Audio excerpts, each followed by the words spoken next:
Shalom dan salam sejahtera Bapak Ibu Saudara yang diberkati Tuhan. Sebelum kita merenungkan firman Tuhan dalam Kolose 3 ayat 10, sebelumnya mari kita berdoa. Tuhan Yesus, terima kasih.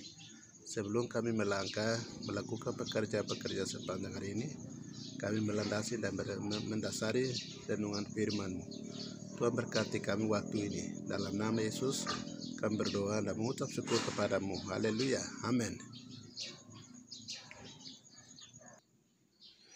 Bapak Ibu yang diberkati Tuhan, mari kita melihat kebenaran firman Tuhan dalam Kolose pasal 3 ayat 10, bunyinya, dan telah mengenakan manusia baru yang telah terus-menerus diperbaharui untuk memperoleh pengetahuan yang benar menurut gambar kaliknya.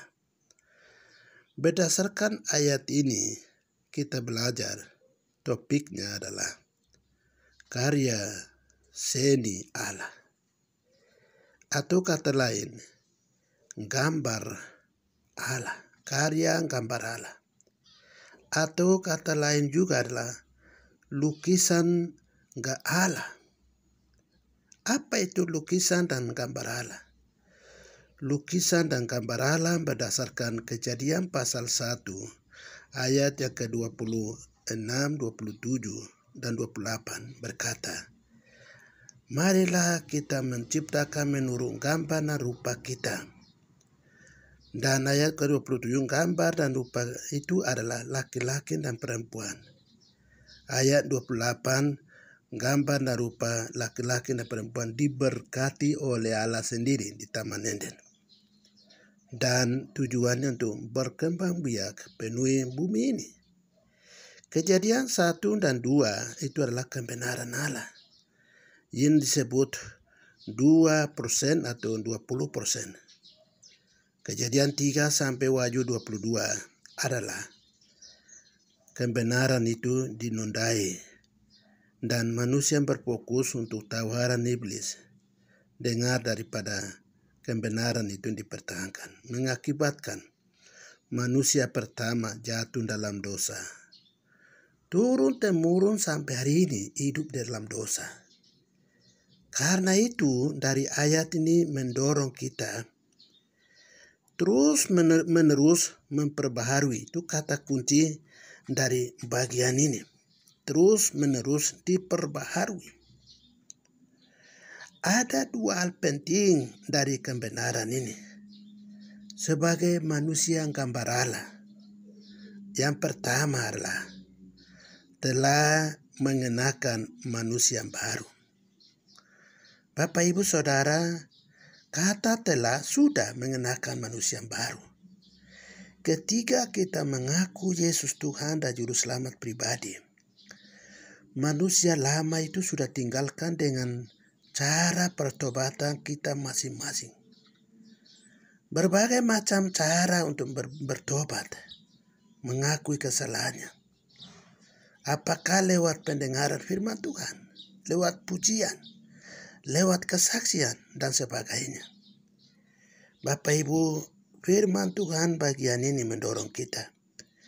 Kalau kita sudah mengenakan manusia baru, maka hidup ini melakukan berkenan Allah.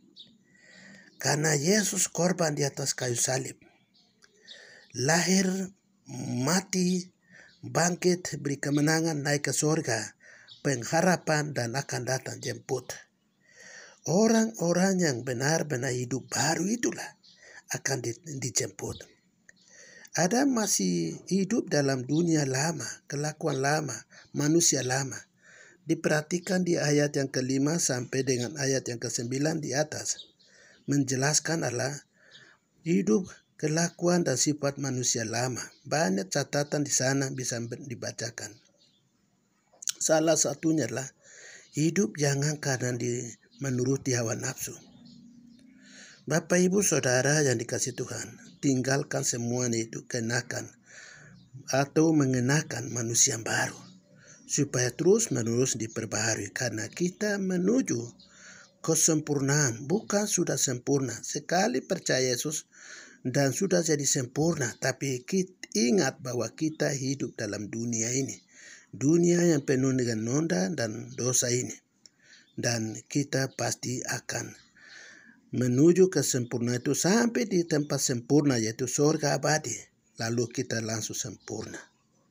Bapak Ibu yang diberkati Tuhan, bagian yang kedua yang kita belajar dari bagian ini adalah ayat yang selanjutnya, kalimat yang selanjutnya bisa perhatikan, yaitu yang terus-menerus diperbaharui untuk memperoleh pengetahuan yang benar. Bagian kedua ini memperoleh pengetahuan yang benar. Kalau dikenakan manusia baru, maka perlu dan penting sekali bagiannya lah proses pengetahuan baru atau pikiran baru atau akal baru itu penting. Mengapa? Karena dosa yang paling besar adalah hanya pikiran. Pikiran yang benar menghasilkan yang benar. Pikiran yang salah menghasilkan yang tidak benar. Penilaian-penilaian muncul dari pikiran. Hal-hal negatif yang muncul dari pikiran, positif dari pikiran. Jadi mau mana? Mau ikuti positif atau mau ikuti negatif? Banyak orang persepsi berbeda-beda. Tidak semua orang sama. Walaupun kembar sekalipun, tetap berbeda pikirannya. Karena itu memperoleh pengetahuan yang benar. Pengetahuan yang benar itu adalah hanya firman Allah. Senantiasa membaca merenungkan firman Allah. Pikiran dan akal budi kita terus diperbarui dan menghasilkan yang baik. Menilai orang dengan baik. Dari bagian ini disimpulkan bahwa ada hubungan secara pribadi dengan Tuhan disebut vertikal. Dan ada hubungan sesama manusia adalah horizontal. Vertikal langsung dengan Tuhan selesaikan masalah apapun. Dan minta pengampunan dan permohonan kepada Tuhan. Firman Tuhan katakan minta maka akan beri, cari maka dapat, ketuk maka pintu dibukakan. Kemudian ada hubungan dengan manusia, selesaikan. Saling mahab satu dengan lain. Dalam bulan ini adalah bulan Natal. Sebelum kita akan menjemput tahun baru nanti, mari selesaikan semua persoalan 1 Januari sampai dengan Desember ini. Akhiri semua di sini, jangan kita bawa sampai tahun baru. Siapa tahu kalau tahun ini, hari ini, atau besok mati. Kemana?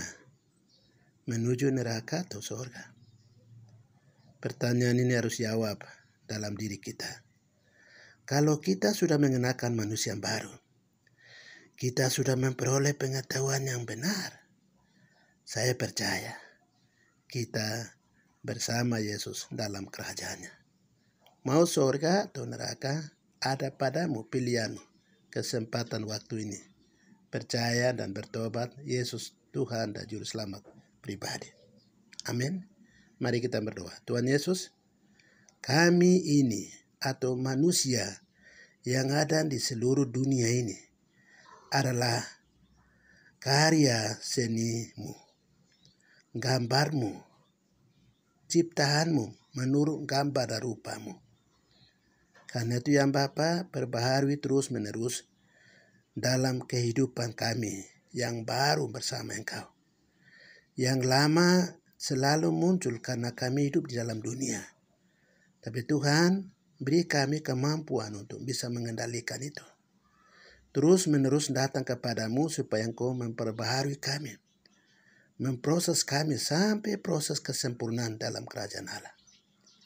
Tuhan berkati untuk hidup ini. Supaya semua orang bekerja sepanjang hari ini.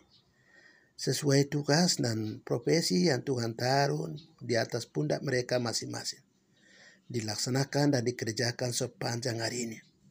Tuhan berkati mereka, urapi mereka, lindungi mereka, jaga mereka sesuai rencana dan kehendak-Mu. Urapi dan jaga kami sekalian, sekarang dan sampai hari Kristus Yesus yang akan datang kembali jemput kami. Di bulan Natal ini Tuhan menyertai umat-Mu, mempersiapkan diri untuk menjemput atau merayakan tanggal 25 Desember adalah hari kelahiranmu. Di dalam nama Yesus Tuhan, Juru Selamat kami yang hidupkan berdoa. Haleluya. Amin. Tuhan berkati. Shalom.